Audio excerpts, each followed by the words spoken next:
Julien Portfolio. Alors aujourd'hui, nous allons voir le projet de Trump de taxer les dividendes US à hauteur de 35%.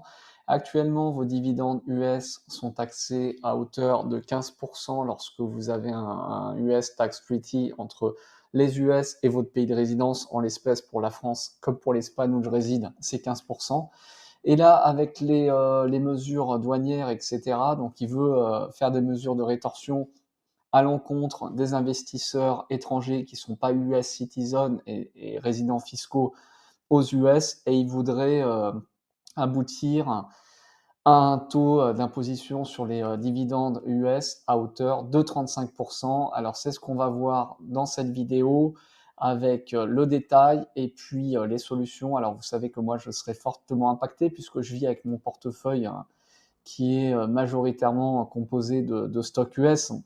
Donc cette mesure m'impacterait très fortement et m'obligerait à changer de stratégie si j'ai une imposition à 35% sur les US avec un taux récupérable comme en France de 15%. Donc du coup, vous imaginez bien que ça fait une perte de 20% en fait sur le prélèvement que je ne pourrais pas récupérer. Donc je vais devoir changer de stratégie. Donc je vais voir avec vous le détail de cette mesure. Et puis ensuite, je vais vous donner les solutions. Alors c'est parti, restez bien jusqu'à la fin. Donc on commence. Le projet de loi appelé Big Beautiful Bill inclut une disposition pour taxer davantage les contribuables de pays imposant des taxes jugées discriminatoires envers les Américains, comme la DST espagnole. Cette mesure vise à répliquer aux pratiques commerciales perçues comme inéquitables. Je suis résidente fiscale espagnole, donc effectivement, là, vous avez marqué Espagne, mais ça vous concerne aussi en tant que Français. Pourquoi? Parce que vous faites partie de l'Union européenne. Et l'Union européenne va mettre en place des mesures face aux barrières douanières de Trump. Donc du coup, tous les citoyens européens sont concernés. Alors l'impact, c'est que les investisseurs espagnols ayant des revenus, espagnols ou français, d'accord, ayant des revenus soumis à l'impôt aux États-Unis pourraient voir leur taux d'imposition augmenter, notamment s'ils sont résidents fiscaux espagnols ou s'ils possèdent des entités américaines. Cela inclut des hausses potentielles de 5% par an jusqu'à 20% supplémentaires et jusqu'à ce que l'Union européenne plie et arrête le paquet de sanctions à l'encontre des États-Unis. Donc là, concrètement, vous êtes à 15% de prélèvement US, l'année prochaine, vous êtes à 20, dans 2 ans, vous êtes à 25, dans 3 ans, vous êtes à 30, et dans 4 ans, vous êtes à 35.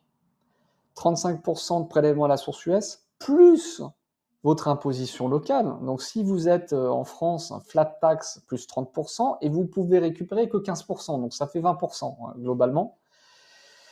Et en Espagne, bah pour moi, c'est une tranche qui débute à partir de 21% et je peux récupérer que 15%, donc j'ai 20% dans le baba, forcément. C'est le jeu, j'ai envie de vous dire. Donc, statut actuel, donc le projet de loi a été approuvé par le House Budget Committee le 18 mai 2025, mais il doit encore passer par la Chambre et le Sénat. Des négociations sont en cours et des exemptions pourraient être envisagées. Alors, donc là, mauvaise nouvelle. Donc là, c'est passé par la Chambre, ça a été validé, d'accord? Donc il y a une étape qui a été validée aujourd'hui. Donc il reste plus que le Sénat, d'accord? Donc, rapport détaillé, ouais, donc l'impact, c'est ce que je vous disais, augmentation des taux d'imposition de 5% par an jusqu'à 20% par an maximum.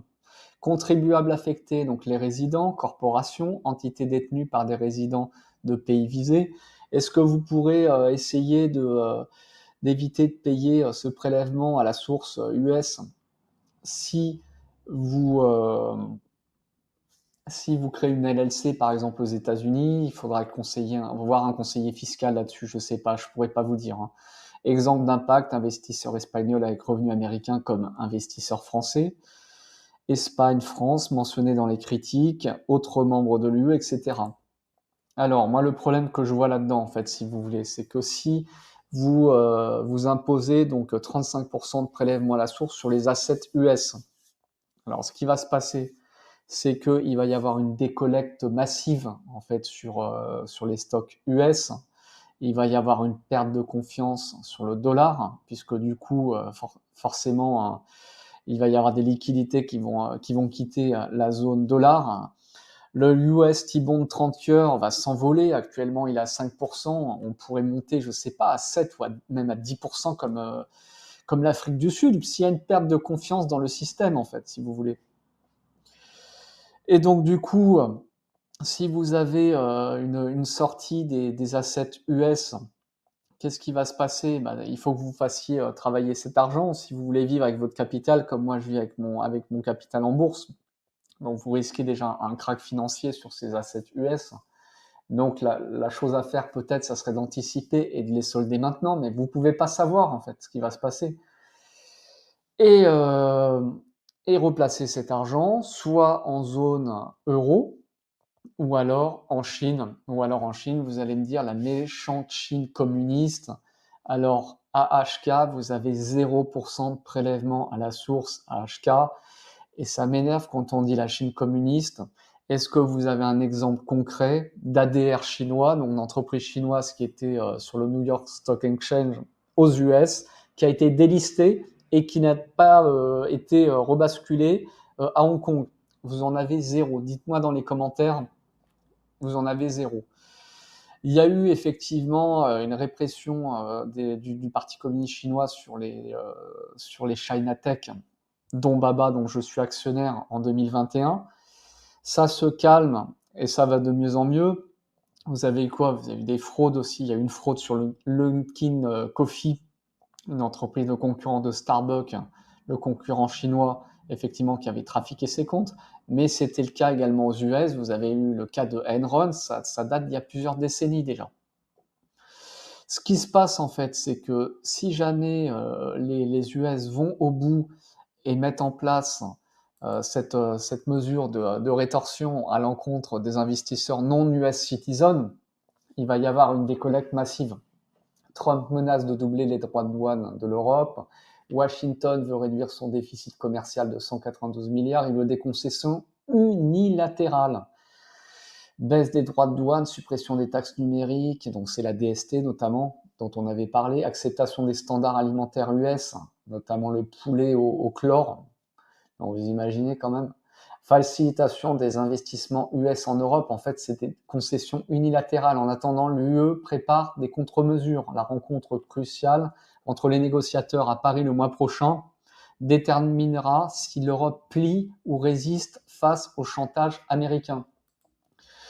Alors ça, c'était la solution, en fait, c'était de basculer sur des assets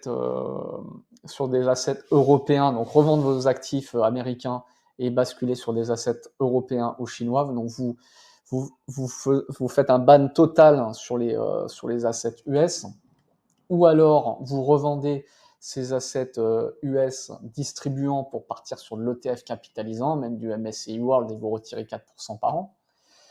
MSCI World qui est composé à 60% d'assets US quand même dans l'indice. Et si vous avez des mesures de rétorsion, donc ce prélèvement à la source de 35%, il va y avoir une décollecte massive sur les assets US, et pour moi, il va y avoir un crack boursier sur les assets US, clairement, puisque tous les investisseurs mondiaux, les fonds de pension internationaux, etc., vont faire sortir leur argent. Donc j'espère qu'il va y avoir des négociations. Vous savez qu'au Sénat, vous avez les lobbies aux US sont très présents. Vous avez des lobbies dans la finance, les asset managers de BlackRock, Amplify, etc. Et j'espère qu'ils vont réussir à mettre la pression et puis à éviter de taxer les investisseurs étrangers à hauteur de 35%. Ça serait une catastrophe. Et enfin, dernière solution, c'est partir et devenir résident fiscal dans un pays où vous n'avez pas de DST, où il n'y a pas de mesures de rétorsion contre les États-Unis. Donc du coup, le prélèvement à la source US avec un US Tax Treaty reste à 15%. Donc là, vous avez la liste des pays.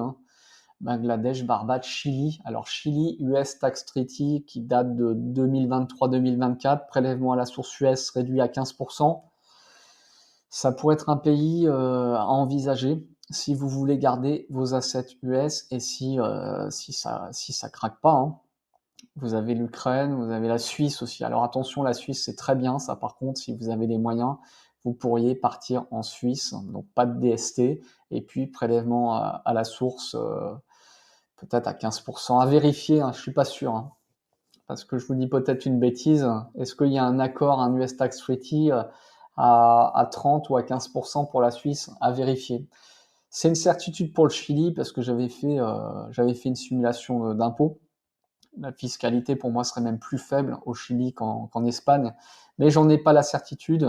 Pour la Suisse, donc information à vérifier. Alors dites-moi ce que vous en pensez dans les commentaires. Quelle serait votre stratégie de réallocation d'actifs si jamais cette loi passe sur un prélèvement à la source US à 35, donc au bout de 4 ans? Est-ce que vous allez vendre tous vos assets US? Est-ce que vous allez rapatrier l'argent en Europe, partir en Asie? Dites-moi, je suis curieux. Et puis bah, moi, je reste en position d'attente. Et puis, il n'y a que la prière. Voilà. Bonne journée à vous et bon week-end.